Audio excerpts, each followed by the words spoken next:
everyone. I'm a Atlantean from the Atlantean race that existed before the manifestation of Earth and the creation of the race as humanity. And I'm here doing interviews to answer the question of whether Atlantis was a myth. At the moment, within this world, within the stories that is circulating within and between and among human beings, Atlantis exists but as a myth. The history of existence is currently layered within memories that is existent as beings currently enslaved and manifested into a mind consciousness system that has personified the manifestation of what is now referred to as a human being. And with that, much of the history, the real history of existence, has been stored, hidden away, veiled with memories, systems, and time.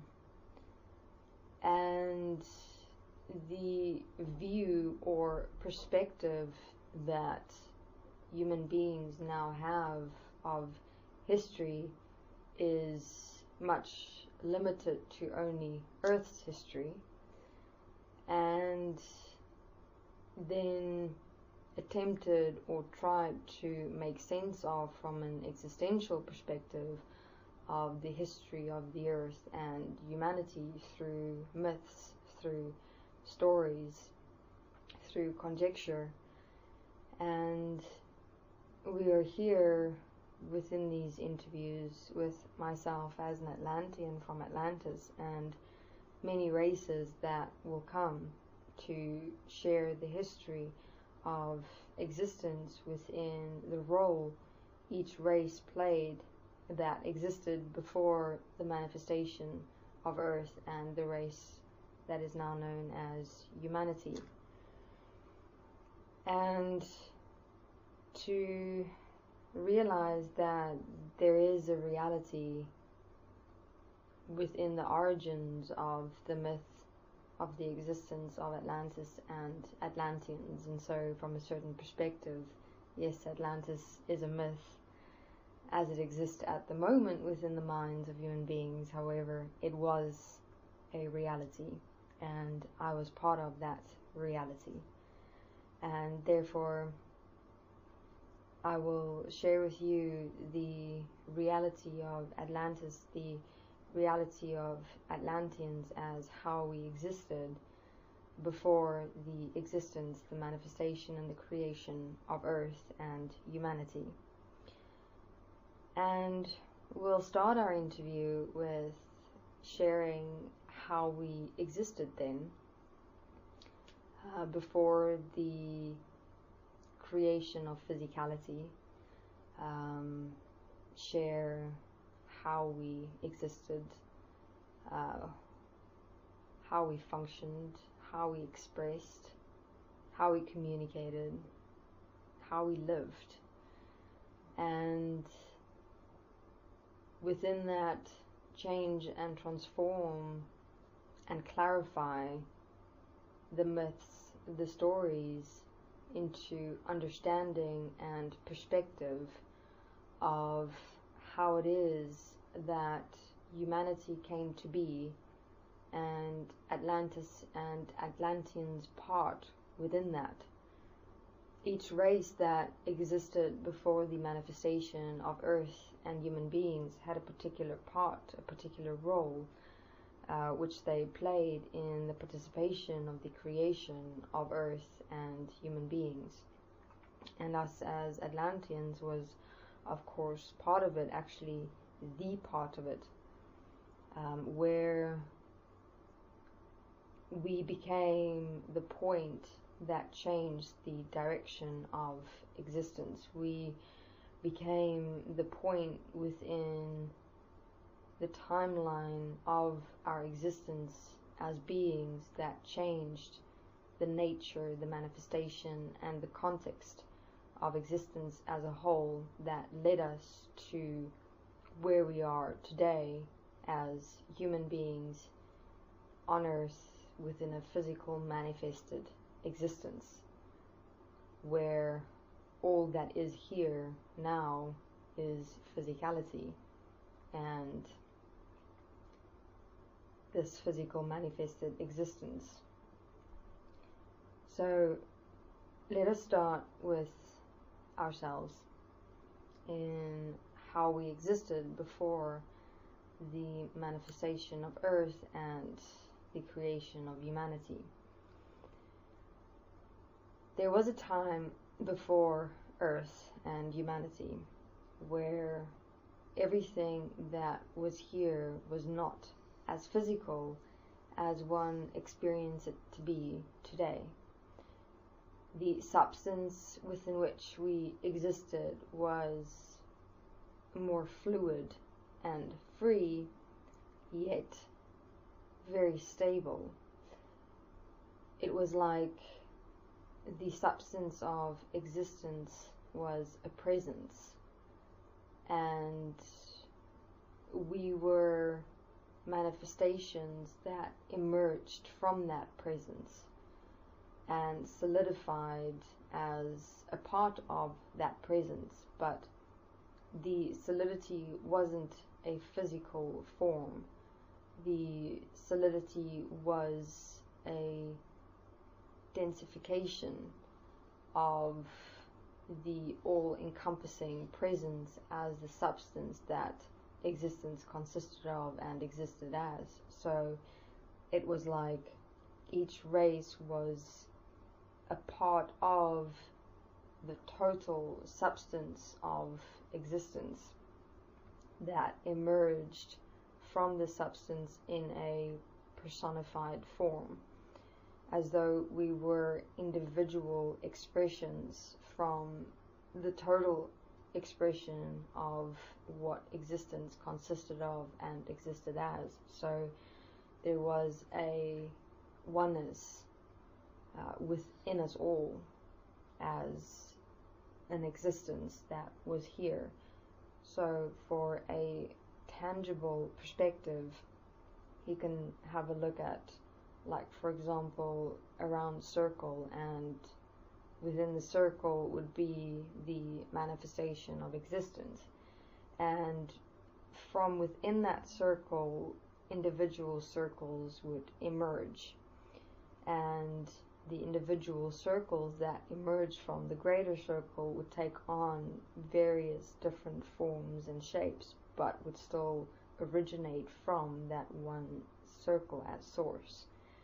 And that was the experience of ourselves as an existence. It was an experience that existed within each race. Like, we knew that we were part of each other and something greater at the same time. Various races interpreted that something greater as their ancestors, or simply their history. Like, for example, us as Atlanteans interpreted that greatness, that something more, as all of us together originating from one source. And within that, we didn't particularly word it as oneness.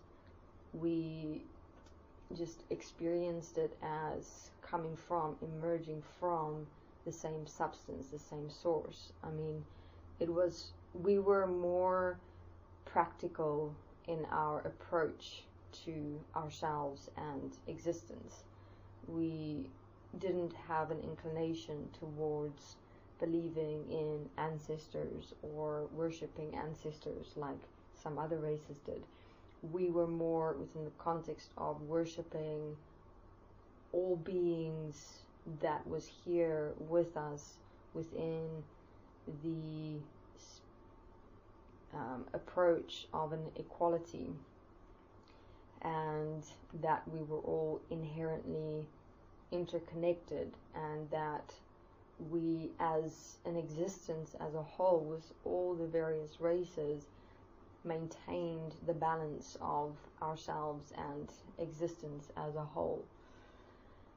And one of our main purposes within existence that we stood as within our nature, within our beingness, and how we presented ourselves, how we lived, was standing within that balance, that oneness, that equality that we experienced was here as everything and everyone. And we particularly utilize sound within ourselves to always cross-reference whether the balance within existence was stable. And we'd use sound to automatically correct any discrepancies, because within the substance that existed as within the time of all the races that predated human civilization and Earth, the very manifestation of that substance was molecule forms that expressed and stood as a structural form of stability. So, which means that if the experience of the substance within which we existed was a very soft, silky, liquid form, however, if one would move closer into investigating the nature of the substance, the actual manifestation of the substance, it was round, circular, molecular forms. To give a practical current time reference of the manifestation of the substance that we consisted of and existed as. Obviously, the molecules were extremely minute in its manifested form, like really, really, really tiny. I mean, so tiny that simply with being or standing within our form, one wouldn't see them at all.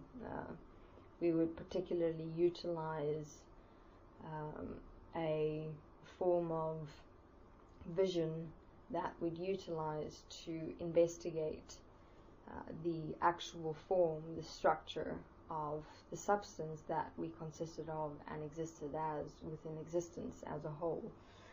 And within each and every single molecular structural form, we could see the totality of our existence. So even with just taking one molecular structural manifested form, we would be able to within it see everything and everyone here, as well as all the dimensions that were layered within the molecular structural form, equal to and one with all the dimensions and layers that manifested the totality of our existence back then. So with our ability of seeing our total existence within each individual molecular structural form, and I'm referring to it as a molecular structural form because of it being the only most practical worldly reference that I'm able to utilize in terms of describing the structural manifested form that the substance consisted of and existed as. And obviously when I do say the structural form, it's simply a form. It's not that it was physical or solid in that it was unchangeable within the substance that we consisted of and existed as, because of the nature of the substance being so fluid, so free-flowing, yet solid at the same time, allowed for much free expression in and as our form that was manifested from and of the substance. And this will be clarified when I share how we, for example, utilized and moved within and as and of this substance that existence consisted of and existed as. And with us as Atlanteans, with our, we can call it our primary belief, being that we as an existence as a whole emerged together from this one source, this one substance, and that it was our responsibility to thus be the guardians of existence, the responsibility of living in harmony with ourselves and each other. We utilized our ability to see existence within the individual molecular structural forms to assist and support with just that, maintaining that equality within the oneness that was here. And in terms of how we could see and what we could see within the manifested molecular structural forms, we could also see future play-outs that manifested within existence. We would only utilize it in times of when we see a correction is required to be made, wherein we would allow ourselves to expand our seeing within the molecular structural forms to have a look at what is the nature of that correction that's required to be made, what was its origins, how was it created, and what would our intervention do if we automatically correct it without informing or discussing with the or those responsible for the discrepancy within the manifestation of existence? Or do we require to approach them? Do we require a different race to approach them? How would be best to direct the discrepancy without creating imbalance within existence as a whole? So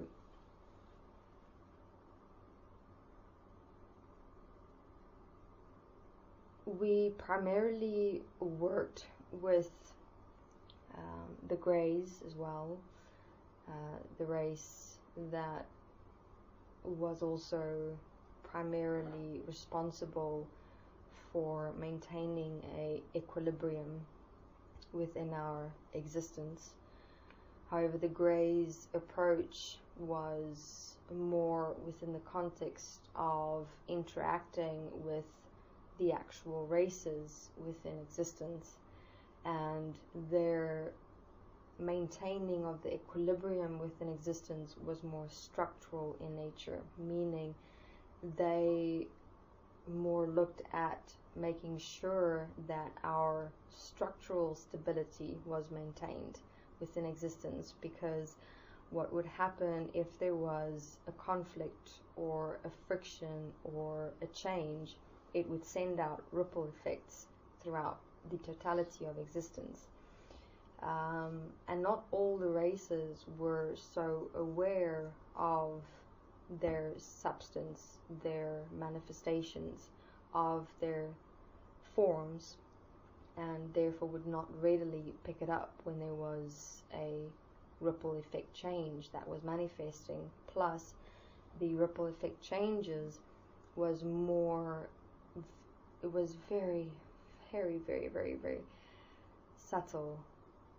Oh, so fine, the ripples that went through existence, and it would alter or change the motion, the movement, and the expression of the individual molecular structural manifestations, and only on the very, very inside of the molecular structural manifestations, as there was a core within each molecular structural manifestation. That core was each molecular structural manifestation's expression. That expression was the power source, the life that was existent within and as everything. So within each molecular structural form there was a life source. And this also primarily why us as Atlanteans believed in that we are here as a living force, each individual race, yet all together. And this life source was, in its coloration, a yellow, orange, a slight hint of goldly color expression that was simply a source within itself that expressed, and it had a slight tint of silver, and it was like these strands that was moving constantly and continuously, and within it emanating a very sharp white light substance, but an actual white light. It was a light. Obviously this power life source was so minute, but it is what substantiated our expression, meaning what gave us the experience of being, of living, of aliveness.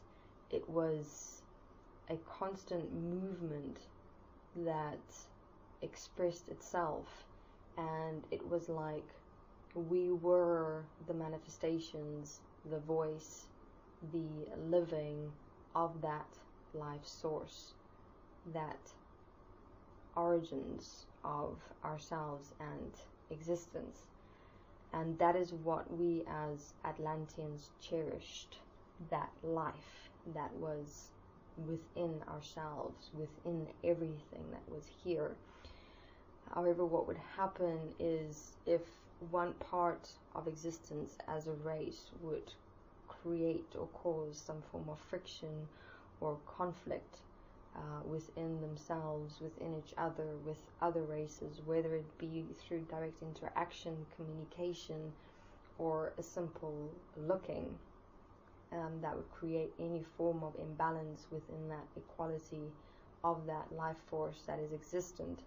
It would create a ripple effect, and that ripple effect will affect that very core, that life force within each molecular manifestational structure. And that is what we as Atlanteans could also detect or pick up, because of our specificity and our very manifestation being sound, and thus in essence with the substance of everything consisting of and existing as sound, sound expression. We could pick up any change within the manifested substantial structure of everything and all that is here, and then accordingly we will thus direct the discrepancy or the change to ensure that a balance and equilibrium, that equality in oneness is always maintained, because we experience that as being our purpose for being, for existing, we were the guardians of that life force from which we come, which is here within everything and everyone, and it is our responsibility to ensure that it is always in a state of equilibrium, so that we're able to honor ourselves as this life force within existence, and that life force is obviously of ourselves as ourselves. It's not that we made it into a god in itself. It was that of ourselves that gave us the gift, the ability to be here, to be who we are and how we are. And thus we honored that part of ourselves to a great extent. And we would only utilize our gift, so to speak, of being able to see the future within the molecular manifested structures when and as needed, when we do see that there is a problem that's been manifesting, even with the finest changes that may or might happen. We would make sure that it is immediately directed, so it do not accumulate into any other substance form changes, because everything was so fluid, as a fluid substance yet solid at the same time. It was very formidable, and therefore any change that happened did have a great effect on everything and everyone, even though not all the races were or may have been aware of it. We, along with the Greys, were very aware of any structural or substantial changes within existence, and always ensured that we'd work together in maintaining and standing within a state of equilibrium, because we also experienced the changes, and it was greatly uncomfortable when we experienced these ripple effects coming. Not that it was a form of pain, it was definitely a form of discomfort. Really, the finest change we pick up as like a very big change within ourselves, because of our closeness with ourselves as the sound that was existent. Other races that were more structurally inclined, like working with crystals or systems or communications or various different manifested substances, their inclination was more towards the dense form of the substance that we consisted of and existed as, whereas we were more closer to the actual substance that we consisted of and existed as within existence. And because of our close relationship again with ourselves as the origins of ourselves, we picked up the minutest, smallest, tiniest changes as great experiences that caused much discomfort within ourselves, as well as if there was any imbalance within existence as a whole, it would influence our ability to create as well with sound and with the substance that we consisted of and existed as. And therefore also why our responsibility of ensuring equilibrium, ensuring that equality and oneness, because we would utilize the substance that we consisted of and existed as, the fluid substance of purity of sound manifested here as ourselves and as existence, to create the sound expressed crystal formations that constituted our planet and our homes and our total civilization. And with any changes within the very substance that was here as ourselves, and within the manifested molecular structural forms would mean that the purity with which we create a extension of ourselves could not be done, because everything had to be absolutely aligned within the absolute nature of equality and oneness, equilibrium, to express ourselves as who we are, as what is here. Anything else that changes from that would mean that we are not who we are really within ourselves and this existence, and therefore would inept our ability to thus manifest and create ourselves, because there's actual changes within ourselves that we first require correcting. So this was mainly our existence and our responsibility within existence before the time of Earth and humanity, where we would ensure that the internal life stability of ourselves and all races and existence itself was taken care of and was directed. And primarily it was never really like big events that manifested in terms of massive conflicts and resistances or separations that occurred that required much attention. So for what seemed like eternity, we as an existence were existing within a unison, where each race were who they are, how they are, and what they are on their planet with their civilization, and we all went our ways. And we interacted rarely, mainly because we, to a certain degree, already knew, because of that oneness that all could experience, that we're here, and each race did their own thing, being themselves, and we obviously exchanged interactions, creations, realizations, communications, but it's not like there was a separation within relationships where some races were more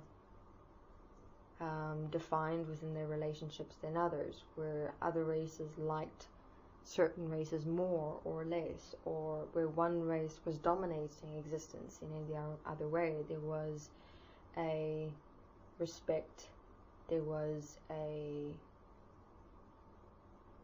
knowing that was just always there, that this is who I am, this is who you are, this is how you live, this is how I live, this is how we exist, and that was it.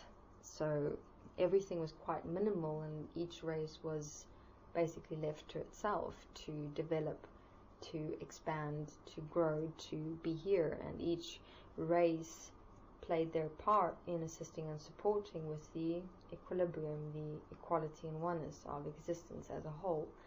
Like ourselves and the Greys primarily worked together because our point was relatively similar or the same, but it's not like we communicated often.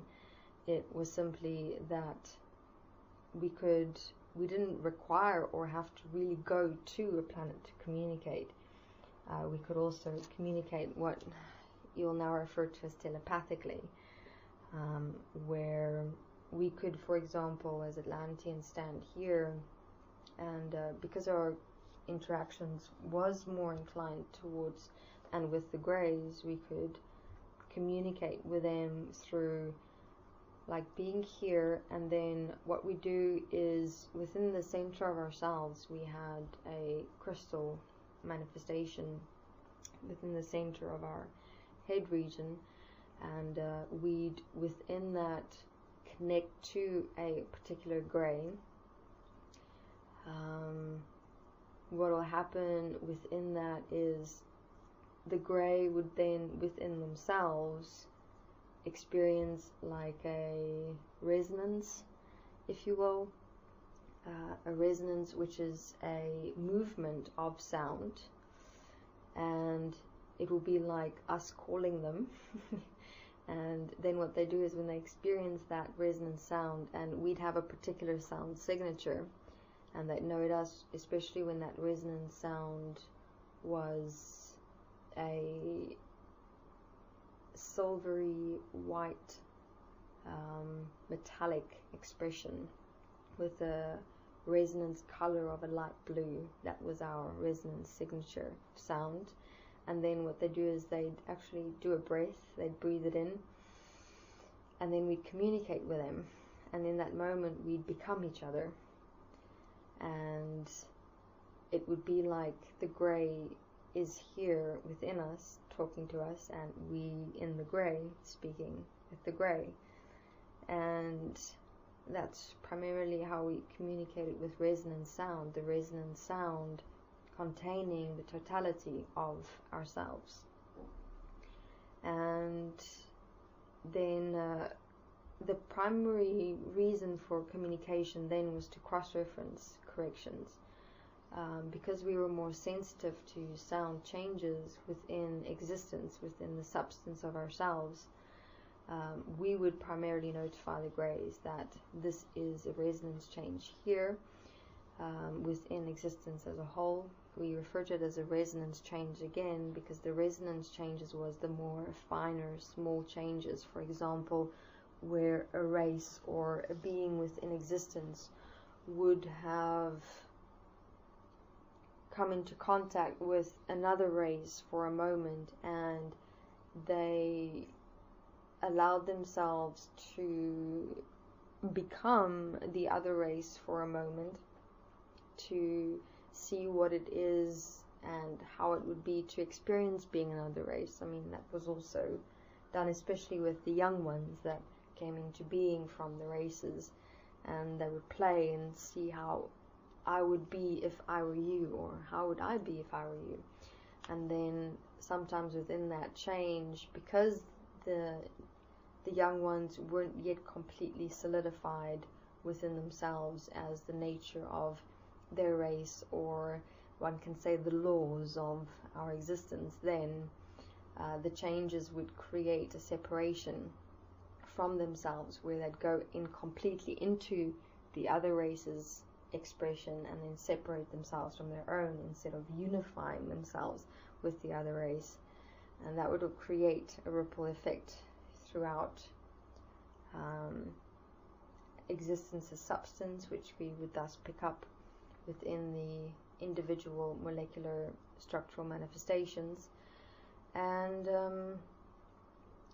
then the grays would communicate with us in terms of, if it is simply a minor change that happened, we would correct it within ourselves, which we would do is, because of us being the very manifestation of the sound within existence, the very substance within existence, and having that close relationship with it, we could simply take that one part, that one molecule within which we had seen the change that had occurred or happened, take it within ourselves, we would place it within our chest area, and we would utilize our sound expression manifestation, which was manifested within the center of our mouths area. In our mouths, as Atlanteans, we had this ball of sound, which was all the sounds within existence manifested as individual sound expressions. So it was like the source of sound manifested, which was us.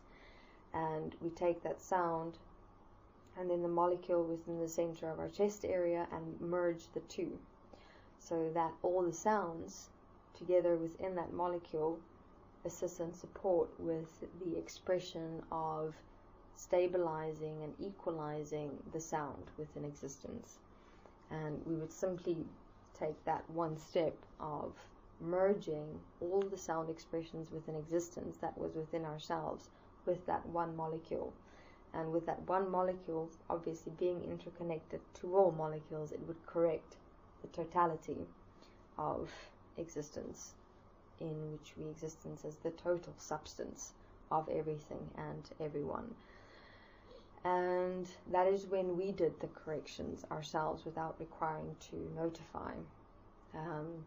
However, if it was like the scenario with the young one, which happened quite often, the grey would then go and communicate to the respective race of the situation that had occurred and that we corrected it, and obviously teach the young ones in what it is to become a race for a moment in terms of unifying yourself without separating yourself from your origins. The separation from oneself would manifest when one shift oneself within one's substance as one's race that one is or consists of and exists as. It is simply, one can refer to it as like a dimensional shift, where one is not walking in the total unification of self, but shifted out of the molecular structural manifested form as self, as that very source of life that is here within self, and shifted out of it. And it was very easy to shift out.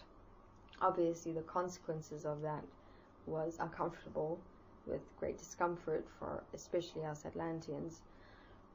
However, from a very young age, everyone is educated within their respective races of how to maintain their here-ness with their life source, their substance as what they are, which was much to do with how you move within your physical form, within the substance that you are.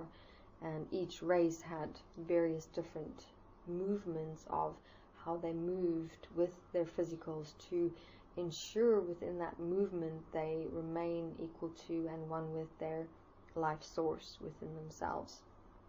Like, for example, with us Atlanteans, our movements was as the movement of water. Our planet was,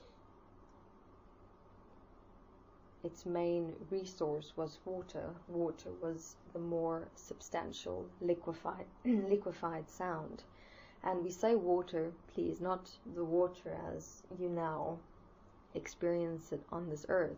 However, if one would take water as is and you'd make it alive in itself, where it would be able to move itself with a bit more elasticity and substance, that was the manifestation of our water on our planet of Atlantis. It was a more substantial form of sound, and it was slightly more substantial than our substance as what we consisted of and existed as.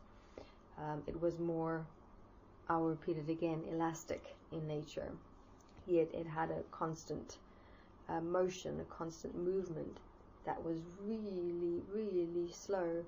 It was like, I'll make a sound, make it in sound. It was a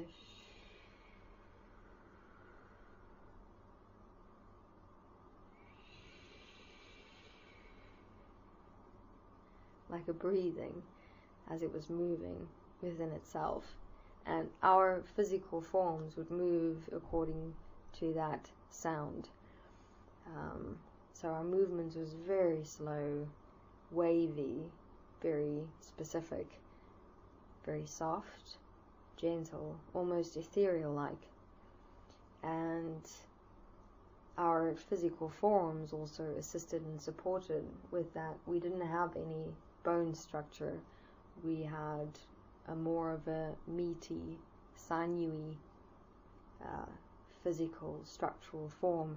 And again, not meat in terms of physical or sinew in terms of the actual physical.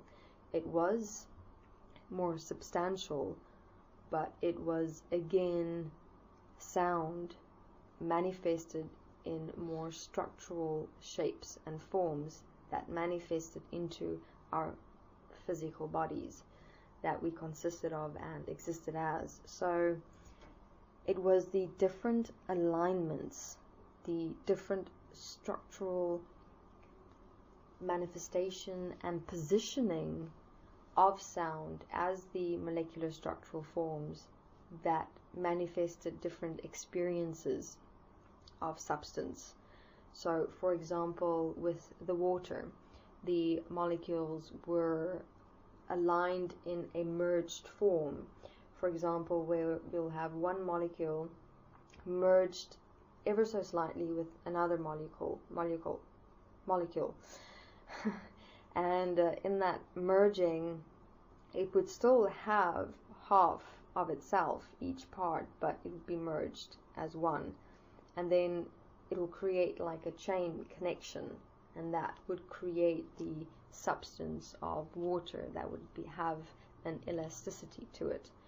Whereas with our physical bodies, the structural shaping of the molecules to give our physicals a meaty, sinewy form or substance would be the molecules interconnecting, and also within a chain-like structure, but you'll have one molecule with various molecules connecting with different densities. For example, you'll have one molecule merging into half of itself, and you'll have another molecule merging onto that initial molecule, but only with a quarter of itself.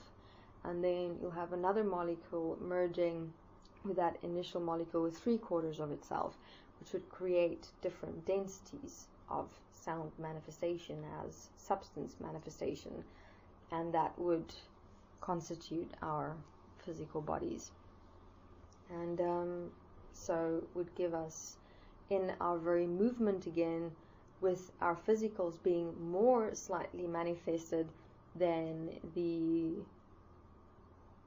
sound manifestation, the liquefied manifestation of sound as the water, which assisted and supported our physical movements within the substance that is here within existence, from and of which we emerged. And with the water and our physicals and our sound that was manifested within us, we would create crystal manifestations. We have done documents regarding how we utilized our physicals to create sound manifested crystals, which we utilized to build our places of rest and interaction as our cities and things like that. So we can get to that in an interview to come as well, and just expand on how that worked, where each race had their particular substance creation, where substance manifested itself into various different forms and manifestations and expressions, like we would express with sound as crystals. Then one had other races that worked with color, other races that worked with this like very manifested form, which was like the experience of rock to the touch. So each race had a different manifested substance that it worked with or expressed, and ours was, as I've mentioned, the crystal manifestations of sound expression. But for now, within this introduction video interview on the race of the Atlanteans, it was to share and give perspective of our purpose, in essence, of the role we played within our existence as it existed before the manifestation of Earth and humanity, and how we maintained the equality and oneness within the substance of existence, with the greys more the equilibrium within the structure, the interaction, the movements within and between the races, and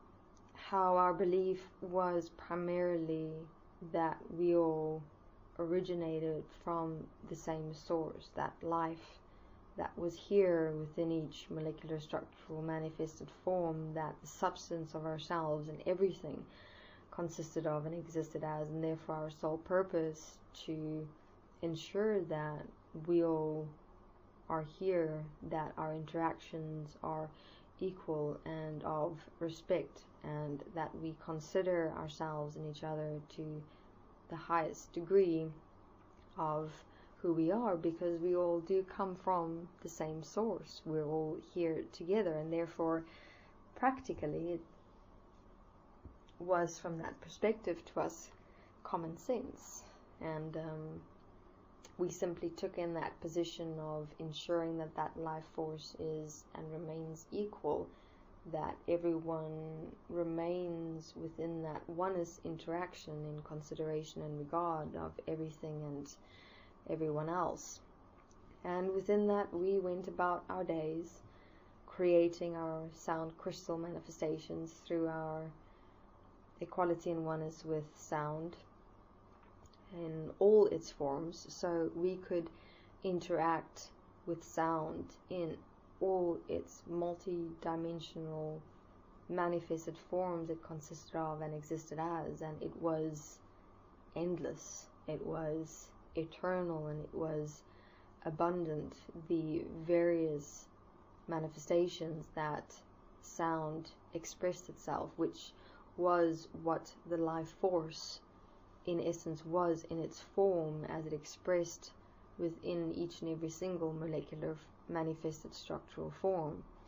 It was that one sound that made everything and everyone possible, and how that one sound expressed through everything and everyone, making the life that was here so diverse yet the same within the very origins of ourselves and everything and everyone else.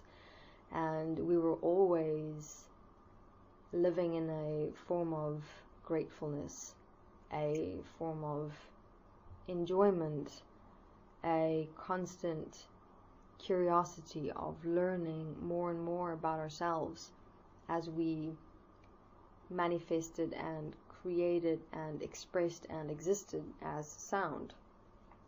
And we'd always, for example, investigate the different races in how we and when we have a look at existence within these molecular structural manifested forms, where we would observe the races, but in how they're manifested from the perspective of sound. And what was interesting was that each race's physical form was a different alignment of sounds in how the molecular structures aligned themselves in creating and manifesting a form. And within that also, how the different races communicated or expressed was how that life force sound emerged into individualized creations as beings, as races, as forms. And for example, the structural alignment of the sounds within our physical forms was like a fountain-like expression, where the individual sounds would emerge from the individual molecular structural form, and the sounds would emanate from within that and would express like a fountain, like all the sounds within existence as and within our physical forms would be here as ourselves. It was like an X-ray vision we had, if you will, where we could see beyond our own physical form and the physical form of existence and have a look at what it looks like when you just look at it from within and as sound. And when we looked at ourselves, it was all the sounds of existence in a fountain-like expression, when we, for example, looked at the greys, it was a crisscrossing of various sounds, where the sounds would express from the molecular form structure diagonally, vertically, horizontally, like splashes of sound. So because of our sound expression manifestation being more fountain-like, is because we were more the origins of the sound itself that would express. And the greys, for example, were more in the context of the structural, so their alignments was more crisscrossed, multi-dimensional structural. Then we had, for example, the reptilians, where the sound was more rounded, more intense, with very specific colorations, as the reptilian race was more inclined to creation, to structure, to system, meaning where they would be more inclined to creating. Their sound manifestations from and of the molecular structures were contained yet open at the same time to allow for creation to manifest from structure. So it was like there were this vast manifestation of holders that of sound that was waiting to be created, that was like waiting to be invented. And they were a very creative, inventive race. So for us, from that perspective, it was always very fascinating and interesting to investigate how we were created, formed, and manifested as sound, when looking beyond and through the physical forms that we presented as ourselves. And yeah, I'd say that gives a starting point of our existence within existence that predated this current physical existence. And I focused and touched on our belief of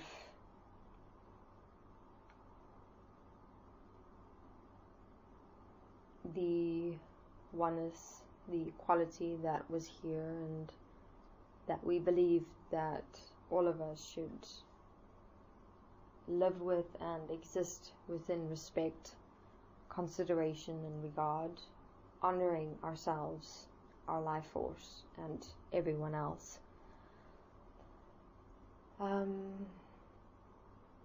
And how we always lived for ourselves and everyone else as sound, how we created with and through and as sound, and how we utilized what is here to ensure that we always remain how we've always existed. Being able to see future playouts, I mean, it was really quite easy and simple because everything was here, and every ripple effect would create a change, and one can actually follow that change that it created, because each ripple is a manifestation of change. And if you would accept and allow that ripple to simply continue, it'll become a life of its own, because it's simply allowing to release itself, and it will obviously become greater and more if one leave it to express by itself, because all the other molecules would rippling with, because it creates not only a ripple effect from a one-dimensional perspective, the ripple effect manifests multidimensionally because of that equality and oneness that was here within existence in the substance that we consisted of and existed as. Therefore, it was always important to have a directive principle, guardians of existence, to ensure that we don't create ripple effects of consequences within existence that disturb what is here as the equilibrium, the here-ness, the sound of here, where everything and everyone was allowed to be who they are and how they are and what they are, and as they existed within their civilizations, their planets. And so we always made sure that we didn't abdicate any form of power or responsibility through frictions, through discrepancies and disturbances. And we'll, within our interviews that we continue, obviously share why and how we have accepted and allowed ourselves to get to where we are today within a physical world and humanity. How it is that ripple effects manifested within existence that we didn't see when the war of heaven was upon us and the reptilians was standing before our planet, and we had the idea, perception, belief that everything in existence was fine, when we were being deliberately deceived by one of our own, and that existence was in a state of takeover and destruction, and we hadn't realized it until it was too late, which was the event that happened, which caused the process of the manifestation of Earth and the creation of mankind. And from a certain perspective as well, why we did not intervene then when we could see what had happened within existence as the outflow consequence of the nature that has always been here as ourselves. And we could obviously, within all the ripples that was suddenly here, that we could see when Anu and the reptilians and other races were taking over existence, we could see the future and where we were headed, and for the realization that was required by each and all within existence, we had to walk the consequence. Alright, this then the first introduction video interview, and within the next video interviews we will speak more of our history within the context of what happened with the manifestation of Earth and the creation of human beings. Thank you.